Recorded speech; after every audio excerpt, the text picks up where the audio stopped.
Good morning, everyone. My name is Paula Peters, and I am a associate professor of dance at SUNY Fredonia.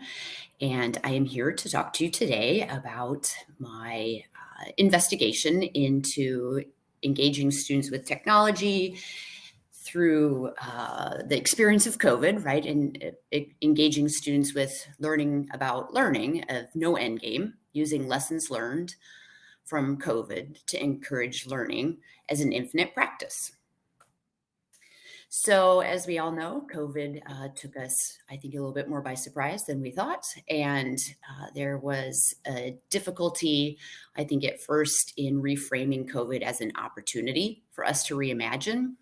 And as I went on through the past couple of years, really started thinking about how we could use this opportunity as an opportunity to reimagine and how to pivot, to renovate systems and structures that have defined what it means to learn that are particularly perhaps not useful to our students of today. So, today I'm going to talk about my discoveries and some of the strategies and methods that I created using hybrid, in person, in the room, and online teaching to facilitate adaptive and active learning, and how to continue to have a class community, even though all bodies weren't necessarily in the same place, that I developed and have been using and refining for the past 2 years. So, some of the ideas and questions that inspired this project and this research and these new ways of doing things is the idea of what did this shift, right, from one way of doing things into a little bit of chaos and then having to come back and reframe. What did it teach us? What did it teach us as educators? What did it teach us as students about how we continue to propel education forward and what it means to learn forward? And how do we, as educators, really respond to the intensity of this moment? It's hopefully a once in a lifetime intense moment, so that we do not let it pass us by. And this idea of a return to normal, right? So, what is normal and what was that for us? And examining our ways of doing and knowing. And how do we really start to shift to measure learning by what was gained in the process instead of by what was lost, things that we couldn't do anymore, focusing on what we can do. And then, lastly, of course, as with all change, it is part of the process of getting people on board to see possibilities. So, how do we as educators advocate for and stand firm in our truth that education can provide the model for radically reimagining the container of what it means to learn? All right. So, first off, I started with this idea of engaging students in learning from a place of celebrating what they already know to help them investigate what they don't know or have space to learn more about. So some of the things that I tried here I've started off my classes is this idea of accessing self-discovery through the process of reflection. So asking students, okay, so what did you think you knew about this subject in my areas, dance history, choreography, multiple classroom settings, and how did that shift in response to COVID? So this idea, a lot of students responded by saying, "Oh, we didn't realize that dance could take place outside, or dance could take place in my living room, or dance could take place in my yard. It could take place in my garage. It can take place on film." So that was an interesting discovery for people that they had not thought about prior to COVID. And this idea of students talking about what qualifies as a classroom and what qualifies as in person. So any space can be a classroom, and that the idea of in person doesn't necessarily mean that your bodies are in the same space, but that you are sharing the same time together, perhaps in different locations. Another question that guided these activities and teaching methods are asking students, what are some of the social-cultural norms that during COVID impacted your ability to learn? A lot of students talked about, because some of them their bodies were in a different place. They were maybe in a community where protocols were really strict. In some places, protocols were not quite as strict. So having that, and then perhaps coming back and forth into the school setting where the protocols were quite a bit more strict to keep people safe, and that impacted their ability to focus and learn. And then asking students, how did your view on what it means to learn shift during COVID? A really big one that came up was this idea of expecting the unexpected was the new constant, that you didn't really quite know how your day was going to always go. And that a flexible mindset was important to their mental health. So, them being able to take that place in the classroom of this might not go the way that I want for it to go. And if I let go of that, I'll feel better mentally. And finally, just having students talk with each other about commonalities and differences that they have had in their experiences, and how do they use that new knowledge to learn in this new reality. So, taking some of these into consideration, some of the classroom activities that I ended up trying and am still refining are this idea of the in the room and then the remote hybrid.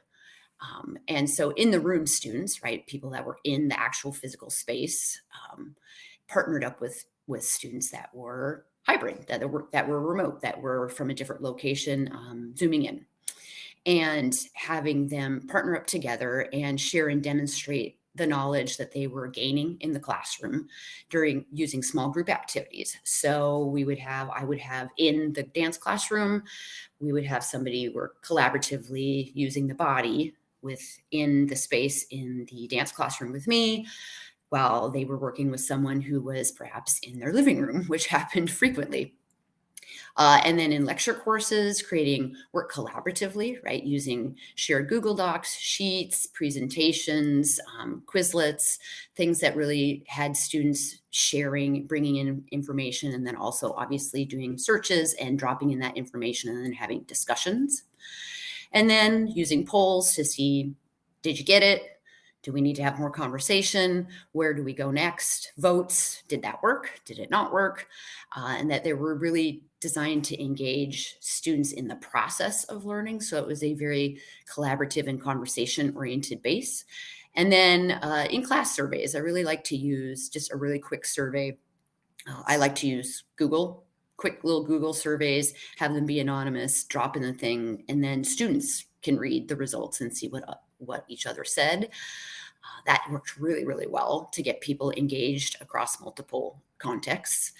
And then, of course, the next class I gave homework assignments. Okay, go and work on these things. Work on what you've done, and we're going to show or present what you've created. So, using shared screen, students could do a live performance with one person in the room while another person is on Zoom, or they could do pre-recorded performance or presentations. And then, of course, as we moved along, we would repeat and scaffold on top of previous activities. All right. So once we sort of had set up this framework, I started to notice that students wanted it. Is it right? Or did I get it wrong? Is it right? Or did I get it wrong? And so this idea of moving students beyond the idea that learning is black and white, that everything has a right answer and a wrong answer, and that there sometimes are going to be many, many gray areas, and that the idea is to keep exploring, and that becomes their measure of learning, is the activity of learning. So meeting them, I really use the asset model, or elements of the asset model of education, to really encourage inquiry and exploration. So talking to students about, okay, focus on what's working. So build on what you know. Emphasizing possibilities. What do you want to create instead of what you think you're supposed to create? What do you want to create? How do you want to work together? What question are you trying to answer here in your learning? Co-constructing, I'm a big fan of students working collaboratively with each other. Multiple viewpoints really help inspire new ideas. And then internal motivation. I think that this was a really challenging one, but we had to work on it quite a bit, is instead of doing it for me, do it for yourself, do it for your peers, be your own teacher, ask your own questions. And then finally, this idea of transforming the discomfort of the moment, transforming that into a tool to be able to continue to move forward. So those were ways that we really brought it back to in the classroom in all both lecture and dance movement courses. And then using the asset model to develop my lesson plans. Asking students, how can you take what you've just learned and ask yourself, yes, and And what else? And what else could we explore? And does it connect to something else? Right. So looking for these cross contextual connections. The idea, one thing that we spoke a lot about is that problem solving and choreography, right? So making movement and then editing that movement and deciding how you want to present it is essentially the same kind of problem solving skill set when you create and you edit your dance history papers. And then taking this new knowledge to lead to new questions. Again, what are you going to create next? Where is this going to take you? How do you want to come back? Do you want to edit it? And then, of course, assessment, something that worked really well was this collaborative design between students and myself. So we would have a big document that said, okay, what do you think you want to be graded on here? And then people would collaboratively move back and forth between the space of what they thought was important for them to be assessed on and what they wanted to receive feedback on, and then some of the things that I also wanted to offer them some feedback on. Right. So then, um, finding ways to communicate the value of these renovated measures, right, to a broad audience. So, fellow educators, administrators, community members, including students. So, how to articulate how these work, why they work, and why they're important. Some of the ways that I really dove into this was the idea of thinking about this again as COVID as an opportunity for us to normalize, right? Or to make it a part of a daily practice of renovation, that everything needs to be revisited, looked at, thought about where do we go next with it? How do we move forward from getting stuck in a status quo or the comfort of knowing, well, I know this text and I know how to teach this and challenging ourselves. One of the ways that is a really great way of framing this to people when you're talking about it is this idea of harnessing the shifting cultural context, right? So our world has really, really changed. And in the United States, we are starting to really come to that place of understanding that we are a much more diverse place than we perhaps once were, or at least recognized. And that, these global realities, that students are connected with people all over the planet and through the use of technology. And how do we harness that? How do we frame that to people, that saying that this is a positive thing and it really supports students to learn in our context so they can take those skill sets to go back out into the world where they will be constantly using technology. So, this idea of really regularly talking to particularly your fellow colleagues about regularly shifting your course design and how you deliver it to respond to the shifting cultural knowledge of students, which is a breakneck speed. And then this may be a little controversial, but this idea of losing that idea in the back of our minds is, well, lose the back in my day. Well, we always did it like this, or this is what we did before, as opposed to here's where we are now and what do we do moving forward. Another way to frame these methods is the idea of that using technology really increases collaboration in a much broader framework. And so using technology in the classroom in any kind of course to build collective understanding, that learning is a shared experience and we can do it across physical locations. And we can do it in real time using technology, or we can also do it um, in a asynchronous class, but that there still be that conversation. And this idea that we can really recover and move forward from these things when we work together, when we really use technology to increase our collaboration and work together and share ideas. And then finally, I think that this is going to be a bumpy ride, but I think that we can continue to do this idea that people being remote and people being hybrid, partially in the room and in different location, that it actually really, really does work and that it gives people back their time. There's a lot of indication now and conversations with the Great Resignation and people moving into different things and students rethinking if education is the right thing for them, higher education, that people are really happy when they have their time, when they have control of their time, when they perhaps don't have to commute back and forth, when they perhaps don't have to live really far away from their families. And they're really happiest when they have control of their time. And using remote and asynchronous and online synchronous education can really give people back some control of their time. And then some interesting findings are coming out about Generation Z is work and school is something that you do, is not, it's not someplace you go. So this idea of your body has to be in this location because that's where we do this thing is a rapidly shifting cultural value, is that the work can be done anywhere, school can be done anywhere. And then, of course, using technology brings people together in different locations. And so, talking with your colleagues and administrators and your community members about how these things can really help move us forward, that they will help us engage new students. They will help us retain students that perhaps want to approach their education in a different way, and will help move higher education forward into a really fast paced society. Okay, I'll talk about a couple of discoveries about what worked, what didn't work, and then I'm hoping to take some time for questions if people have any questions or comments or thoughts. So, some of the discoveries about what worked in this process was valuing each student's experience with learning during COVID as equal. People had really amazingly different experiences with COVID. Some people, their life didn't change that much. They were used to maybe a quieter, more slow paced life.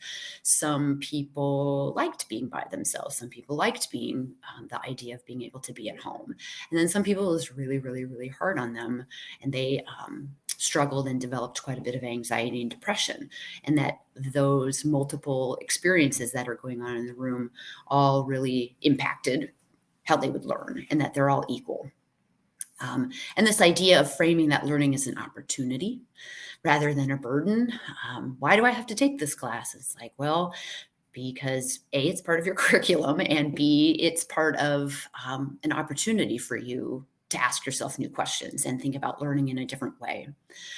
Meeting students where they are instead of where we as educators think they should be was a remarkable discovery for me, is that, I may think, well, why aren't these students where I think they should be? And it's like, well, they're not. They're here. This is where they are. So instead of looking at it as a deficit, looking at it as, okay, that's an asset. How can we use that to move forward? I really discovered that the binary, right, the strengths and weaknesses binary, good, bad, right, wrong, that we really need to kill that before it dies.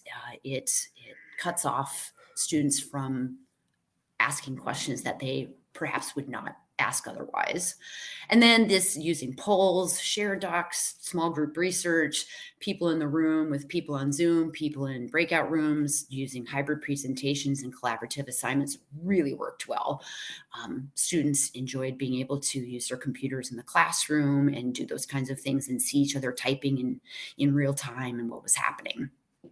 Some of the things that were really difficult that didn't work as well was to figure out ways to keep students focused on the task while they were on their computers and their phones, because of their social media, right? So trying to keep them on the task of what we were working on could sometimes prove difficult.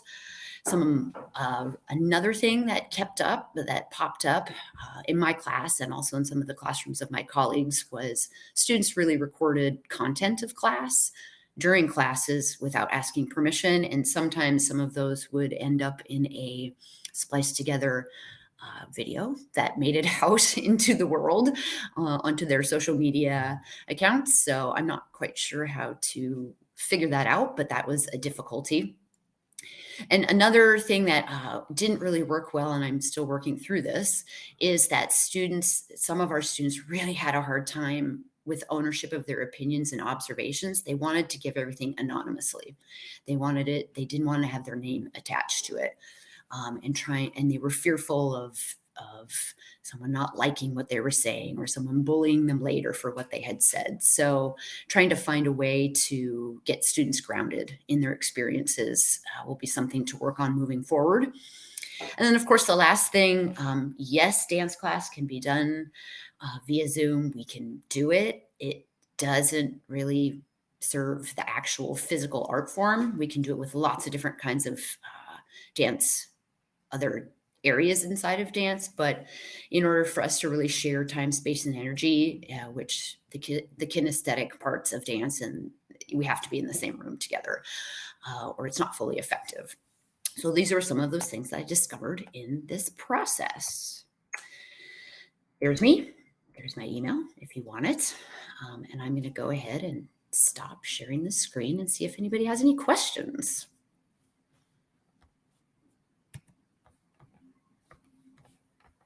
All right.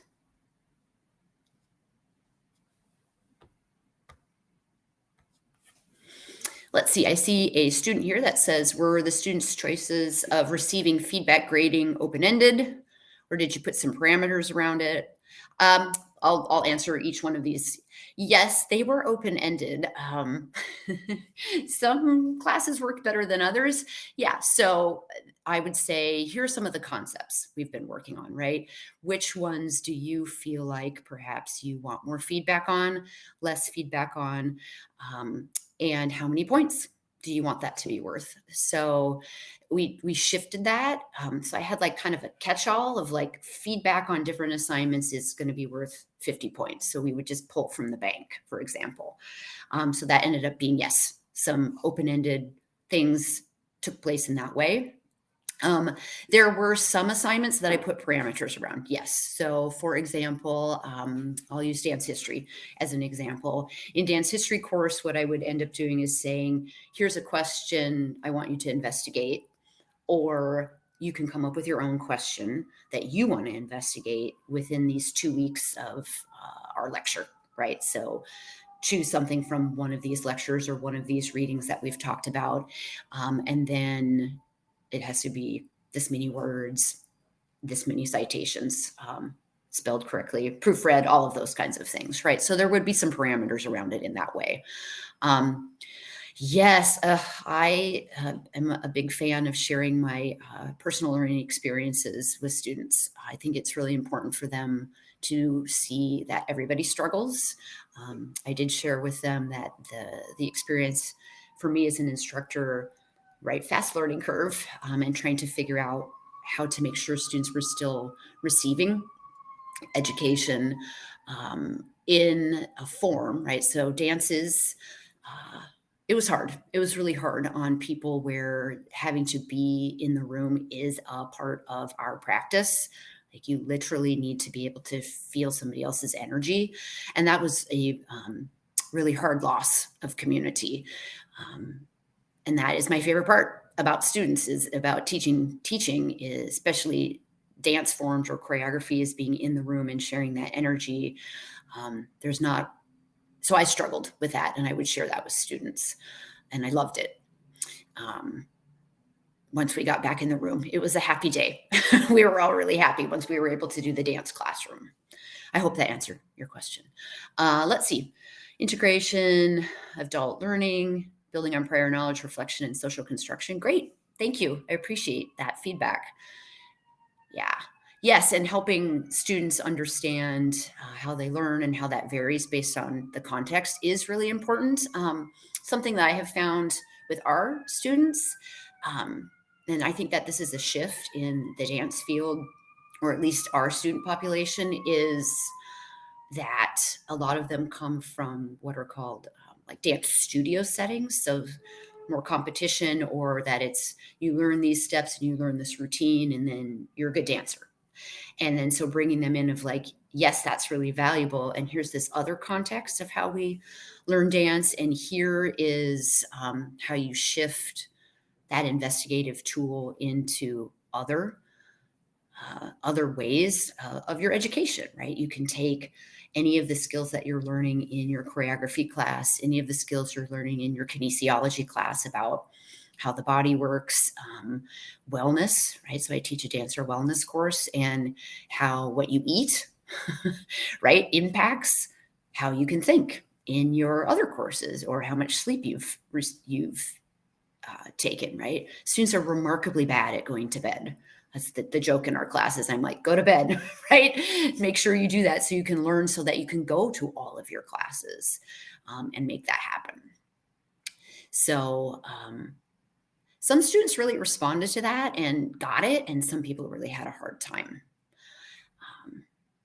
Yeah, I appreciate people seeing the connections between the transfer, right? The transfer. And what I talk about a lot in dance is that what we create, right, already is ephemeral. We create it, and then once we've done it, even if we recreate the steps the next day, it's still a different dance because the air is different, people's bodies feel different. You may have different people dancing next to you the same steps, so it's constantly changing, um, which can be a real benefit for you to take that into the idea of other courses and other contexts. Yeah, Gen Z.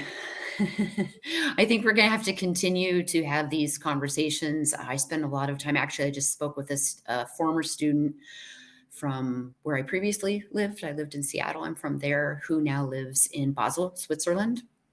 Um, and I keep in regular contact with her and regular contact with alumni that are in that age range, and they are really interested in. So she's in Basel, Switzerland, living there with her family, and she is completing her online business degree with the University of Oregon on the West Coast, and that's working for her. The time zone thing is a little bit difficult, but she is really happy living with her family in a different country where she has dual citizenship. And she's like, we want online education. We want it. We want to be able to live where we want to live and work where we want to work, and we want to have options. And that is part of the reason why she chose not to come back to the United States, is that there was an institution that offered her what she needed without having to move back. So we can really keep thinking about that. I think as we move forward, we're going to have to change, and we're going to have to use these ideas of embracing technology, and trying new things ourselves, and letting our students see that we don't have all the answers, and that's okay. Yes, I think that they are very applicable across all disciplines. I think that we can all enter into our work. And I think that if we start seeing commonalities versus silos, there's a lot of conversation on our campus about silos, and how do we break down those silos, and how do we see that the work that we do, for example, in social work, right, is dance is a social work activity. There are methods that you can use, being in your body and grounding yourself through CBT, right, is really a part of social work. So they connect to each other. Biology obviously connects to dance, exercise science, psychology, ed psych, all of these different things. So this is a real opportunity. I hope that we can embrace it as educators, to figure out that it is infinite, right? So thank you for that, Kathleen. Yeah, we have to keep moving. To quote a great friend of mine, keep on moving, right? Keep moving forward. How do we take what we learned, and let it be okay to change? Let it be okay that we can sit with our own discomfort as educators to continue to move forward, because it's only going to go faster. That is clear, right? It's only going to go faster. Technology is only going to increase. People want to do new things. We know that we have to work. We have an enrollment issue across SUNY, clearly. So how do we engage people in the world that we're in, instead of the one that perhaps we grew up in? It's very different. The internet I was in my 20s when the internet was created. So I think it's a great tool for us. And I appreciate people asking questions and the supportive comments. I really appreciate that. So if there's any quick last minuters, we have 47 seconds left before curtain, as we say. Yes, you should totally all take dance class. I have always said dance can save the world, because you have to do it. And you can't tell me, you have to show me, right? This idea of don't tell me, show me. You have to get up and show me the evidence. And it might not be the best thing ever, but you have to do it. So I really appreciate that. Yeah. Thank you so much to everybody for attending this morning. And I hope that you have a great rest of your conference, and be well. Stay safe out there. Keep learning. Thank you. Thank you.